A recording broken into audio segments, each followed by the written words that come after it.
Hello, Epic friends. Welcome back for another reading in the book of Matthew.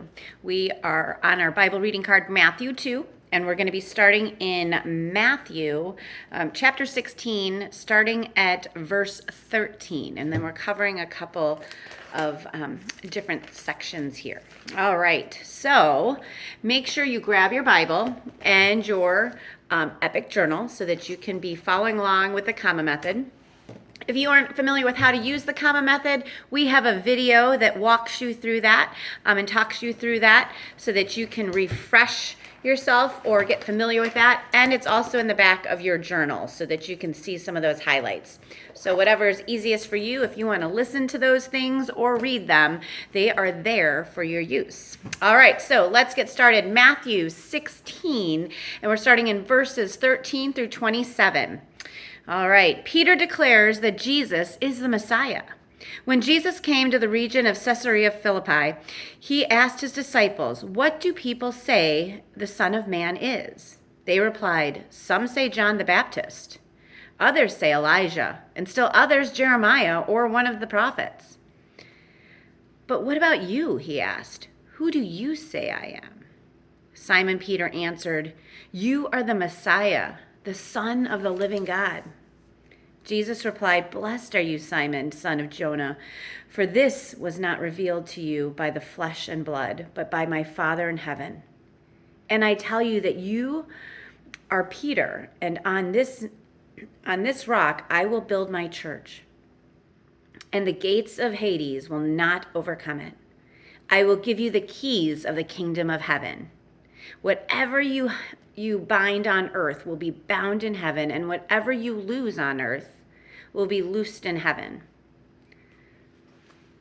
Then he ordered his disciples not to tell anyone that he was the Messiah. Jesus predicts his death. From that time on, Jesus began to explain to his disciples that he must go to Jerusalem and suffer many things at the hands of the elders, the chief priests, and the teachers of the law, and that he must be killed.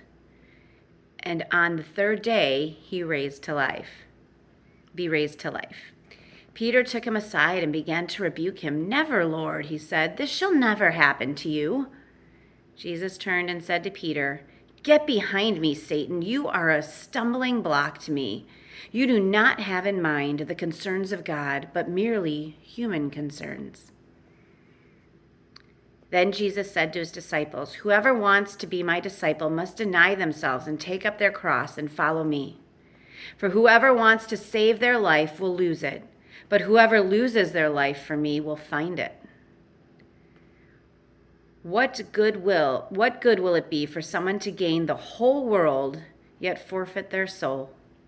Or what can anyone give in exchange for their soul? For the Son of Man is going to come in his Father's glory with his angels, and then he will reward each person according to what they have done. Truly, I tell you, some of you standing here will not taste death before they see the Son of Man coming in his kingdom." Wow, there was a lot happening in that passage. So I encourage you to look at the comma method, which gives you great ways of reading and understanding the passages differently, some different insights. When you look at observations and the treats, the themes, repeating words, truths about God, and something striking, and then the message. Put on your specs and look at that a little bit closer to what God's saying, and then most importantly, how are you going to apply this to your life? All right, if you need help on those comma things, go ahead and look at the back of your journal for the quick start guide, or go review the video that highlights those things and talks about them a little bit more, so that you can reread this and re-listen to it and think about all of those things. All right, thanks. Tune in tomorrow.